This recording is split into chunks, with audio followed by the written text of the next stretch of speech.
ಓ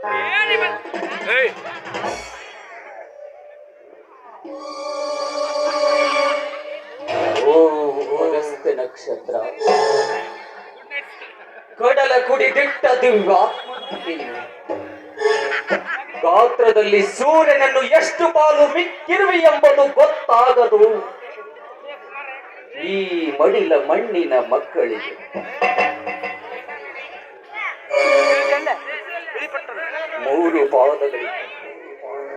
ಮೂರು ಪಾದಗಳಿಂದ ಮೂರು ಲೋಕಗಳನ್ನು ಆಕ್ರಮಿಸಿದ ಆ ತ್ರಿವಿಕ್ರಮನೇ ಕೇವಲ ಕೂಸು ನಿನ್ನ ಕಣ್ಣು. ಓ ಮಹತೋ ಮಹಿಮನೆ, ನಿನ್ನೆದೆಯ ಮಲಗಿರುವ ಅಗ್ನಿರಸ ಕಡಲನ್ನು ಕೆರಳಿಸಿ ನನ್ನನ್ನು ಆಶೀರ್ವದಿಸಿ. ಬಿರುಗಾಳಿಗೆ ಭೋರ್ಗರವ ಕಡಲನ್ನೇ ಕೆರಳಿಸಿ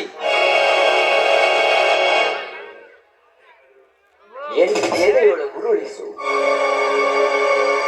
ಗುಡುಗು ಮಿಂಚುಗಳ ಸಂಚಯ ಮಾಡಿ ನೆದೆಯೊಳಗೆ ನಿನ್ನೆದೆಯ ಸಿರಿಯ ಸುರಿಸಿ.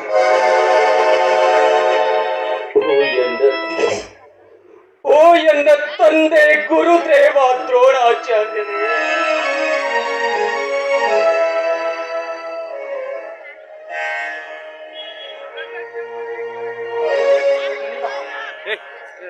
ಕಪಟತನದಿಂದ ನಿಮ್ಮ ನೆತ್ತರವನ್ನು ಆ ಕೌಂಟೇರ ನೆತ್ತರದಿಂದ ನಿನಗೆ ದುಃಖಾಶ್ರುಗಳನ್ನು ಅರ್ಪಿಸುವೆನಾಗುತ್ತದೆ. ಬರೀ ಕಣ್ಣೀರಿನಿಂದ ದುಃಖಾಶ್ರುಗಳನ್ನು ಅರ್ಪಿಸಲಾರೆ.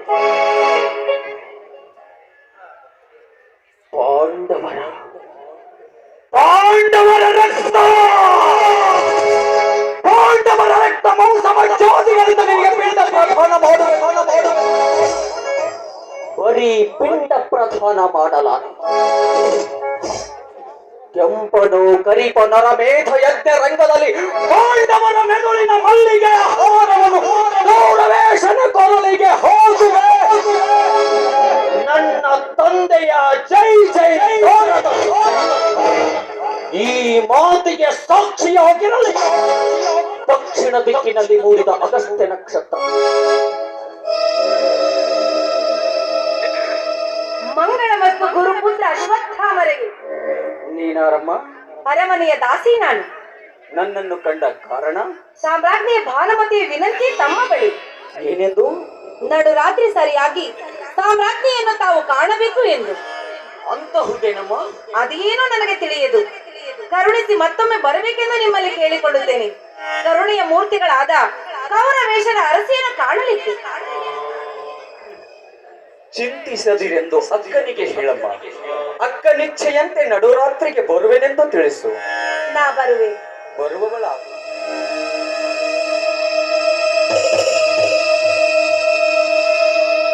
ಓ ಮನಸ್ಸೇ, ಎಚ್ಚರಾಗು, ಎಚ್ಚರಾಗು. ನಾನು ಮಲಗಿದರೆ ನೀನೂ ಮಲಗು. ನಾನು ಎಚ್ಚರಾದರೆ ನೀನೂ ಎಚ್ಚರ. ಮನಸ್ಸನ್ನು ಗೆದ್ದವನನ್ನು ಅಜಿಂಕ್ಯ ವೀರನೆಂದು ನುಡಿಯುತ್ತಿದೆ ಅಮರರ ಬಾನುಲಿ. ಆದ್ದರಿಂದ ಓ ಅಶ್ವತ್ಥಾಮನ ಮನಸ್ಸೇ, ಬಗೆ ಬಗೆಯ ಬಣ್ಣಗಳುಳ್ಳ ಬಾಳಿನ ಬಣ್ಣಕ್ಕೆ ಬೆಮೆಗೊಳ್ಳದೆ ಅದರ ಬೇರುಗಳಲ್ಲಿದು ಅಲ್ಲಿರುವ ಜಟಿಲ ಭಾವ ಗ್ರಂಥಿಗಳನ್ನು ನೋಡಿದರೆ ಬಿಡದೆ ಕಾಣುವವು ಮನುಷ್ಯತ್ವದ ಮಹದಂತಸ್ತುಗಳು. ಓ ಮನಸ್ಸೇ, ಪಾಂಡವರ ರಕ್ತ ಮಾಂಸಮಜ್ಜಾದಿಗಳಿಂದ ಈ ಅಶ್ವತ್ಥಾಮನು ತನ್ನ ತಂದೆಗೆ ಪಿಂಡ ಪ್ರದಾನ ಮಾಡಲಿರುವುದೆಂಬುದನ್ನು ಮಾತ್ರ ಮರೆಯದಿರು. ಮಾಂಸಮಜ್ಜಾದಿಗಳೆಂಬ ಶಬ್ದಗಳನ್ನಾರು ನುಡಿದರು. ಓ ಗುರು ತರುಣ, ತಂದೆ ಸತ್ತಿದ್ದಕ್ಕಾಗಿ ದುಃಖ ವಿಹಲ.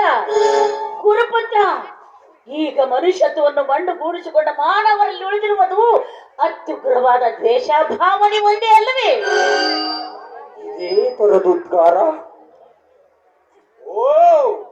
ಪಾಂಡವರ ಪಟ್ಟದರಸಿಯೇ ನಿನ್ನಣ್ಣನು ನನ್ನ ತಂದೆಯ ಕತ್ತನ್ನು ಕೊಯ್ದಿರುವಾಗ ದ್ವೇಷವನ್ನು ಬದಗಿರಿಸಿ ನಿನ್ನೊಡನೆ ಶಾಂತಿಯಿಂದಲೂ ಧರ್ಮದಿಂದಲೂ ಮಾತನಾಡುತ್ತಿರುವೆ. ಅಂದ ಬಳಿಕ ಸಮಸ್ತರು ಮನುಷ್ಯತ್ವವನ್ನು ಕಳೆದುಕೊಂಡಿರುವೆ. ಯಾವ ಮನುಷ್ಯ ಕುಲವೇ ಮನುಷ್ಯತ್ವವನ್ನು ಕಳೆದುಕೊಂಡಿದೆ ಗುರುಪುತ್ರ. ಇದು ಈಗ ತಮ್ಮ ನಾಲಿಗೆಯಿಂದ ನುಡಿಸಿದ ಶಬ್ದಗಳು. ಪಾಂಡವರ ರಕ್ತ ಮಾಂಸ ಜಾತಿಗಳೆಂಬ ಶಬ್ದಗಳಿಗೆ ದೇಶದ ಬಣ್ಣ ಬಳಿದುದಲ್ಲದೆ ಇನ್ನೇನು ಆ ಬಳಿಕ ಸಾಮಾನ್ಯರ ಪಾಡಾವುದು. ಗುರುಪುತ್ರ, ಇಂದು ಎಲ್ಲಿ ಕಣ್ಣಿಡಲಿ ಕಾಮೋದ ಕೈ ಸಾಗದವರ ಕೆನ್ನೀರು, ಸಬಲರು ಹರಿಸಿದ ನೆತ್ತರು. ಪ್ರೀತಿಯೇ ಪವಿತ್ರವೆಂದು, ಸಮಸ್ತ ಸಮಾಜಕ್ಕೆ ತಳಹದಿ ಎಂದು ಉಪನಿಷತ್ತಿನ ಧರ್ಮ ಕಾರ್ಯಗಳು ಹಳೆಯ ಹೊತ್ತಿಗೆ ಮಾತಾಗಿವೆ ಮತ್ತು ಸುಳ್ಳಿನ ಕಂತಿಗಳಾಗಿವೆ. ಇಷ್ಟೆಲ್ಲ ಅನಾಹುತಕ್ಕೆ ಕಾರಣರು. ಇಷ್ಟೆಲ್ಲ ಅನಾಹುತಕ್ಕೆ ಕಾರಣನು ಪರಮಾತ್ಮನು. ಆತನು ಸೂತ್ರಧಾರಿ, ನಾವೆಲ್ಲ ಪಾತ್ರಧಾರಿ. ಆದ್ದರಿಂದ ಇಷ್ಟೆಲ್ಲ ಅನಾಹುತಕ್ಕೆ ಕಾರಣನು ಆ ಪರಮಾತ್ಮನು. ಏನು? ಆ ಪರಮಾತ್ಮನು ರಕ್ತ ಪಿಪಾಸುವಾಗಿರುವನೆ. ಆಗದಿನ್ನೇನು? ಅಂತೆಯೇ ರಕ್ತ ಪಿಪಾಸುವಾದ ಆ ಪರಮಾತ್ಮನಿಗೆ ಅರ್ಪಿಸುತ್ತಿದೆ ಮನುಷ್ಯ ಕುಲ ರಕ್ತಾಂಜಲಿಯ ತರ್ಪಣ. ನಡೆದಿರುವ ಭಾರತ ಯುದ್ಧವೇ ಇದಕ್ಕೆ ತರ್ಪಣ. ಅಶ್ವತ್ಥಾಮಾರರೇ, ಭಾರತ ವೀರರಿಗೆ ದಾರಿ ದಿಕ್ಕುಗಳು ತಪ್ಪಿದರು. ಭಾರತೀಯ ಸ್ತ್ರೀ ಎಂದಿಗೂ ದಿಕ್ಕು ತಪ್ಪುವುದಿಲ್ಲ. ದಾರಿ ತಪ್ಪಿದರು ಸಮಸ್ತ ಮಾನವ ಕುಲದ ಪ್ರಗತಿಯ ಪ್ರಬೋಧನೆಗೆ ಕಾರಣವಾಗಿರುವ ಶಾಶ್ವತ ಮೌಲ್ಯಗಳನ್ನು ತಿಳಿಸಿಕೊಟ್ಟು ಒಂದನ್ನು ಇದು 11 ಮಾಡುವ ಶೇಖುನಿಯ ವಾಣಿಯನ್ನು ಸತ್ಕರಿಸಿ ಆತನ ಮಾತಿನ ಪ್ರತಿ ಒಂದು ಅಕ್ಷರಕ್ಕೂ ಅಮರತ್ವ ಸಿರಿಗುಡಿಯ ಕಟ್ಟಿದ ಕೌರವೇಶ್ವರ ರಾಜದಂಡದ ಪ್ರಭಾವವಿದು. ಗುರುಪುತ್ರ, ಪಿತಾಮಹ ಭೀಷ್ಮರಂತೆ ನೀವು ಕೂಡ ಅಧರ್ಮಕ್ಕೆ ಹೆಗಲುಗೊಂಡು ಈ ಭೂಮಿಯನ್ನೆಲ್ಲ ಸ್ಮಶಾನವಾಗಲೆಂದೆನಿಸುವಂತೆ ಮಾಡಲೆಣಿಕೆ ಹಾಕುತ್ತಿದ್ದೀರಾ? ಅಧರ್ಮ ಅದು ನಮ್ಮಿಂದ. ಧರ್ಮ ಯುದ್ಧದಲ್ಲಿ ಅಧರ್ಮ ರಾಜನೀತಿಗೆ ಹೆಗಲುಗೊಟ್ಟವರಾರು. ಭೂಮಿಗೂ ಭವನಕ್ಕೂ ಯೋಗ ಸೇತುವೆ ಕಟ್ಟಿ ಕಳೆದಿಟ್ಟು ಪರಲೋಕದಲ್ಲಿ ಪುತ್ರ ಶೋಧನಾಶವಾಗಿ ಹೊರಮಟ್ಟ ಆ ದ್ರೋಣಾರ್ಯರ ದೇಹವನ್ನು ನನ್ನ ಯಾರ ಕಣ್ಣಲ್ಲಿ ಕಡಿದು ಚೆಲ್ಲಿದರು? ಯಾರ ಪ್ರೇರಣೆಯಿಂದ ಸುಳ್ಳು ಸುದ್ದಿ ಹರಡಿಸಿದ ಆ ಧರ್ಮರಾಯ ಮಹಾಮೋಸಗಾರ ಕೃಷ್ಣ. ಆತನ ತಂಗಿ ನೀನು ಮಹಾಮಾಟಗಾರ್ತಿ. ಮಾಟಗಾರ್ತಿ, ನಿನಗೊಬ್ಬರಿಗೋಸ್ಕರ ಈ ಭೂಗೋಳಕವೇ ಒಡಕು ಗೋಲಕವಾಗುತ್ತಿದೆ ಮಹಾ ವಿಪ್ಲವದಲ್ಲಿ.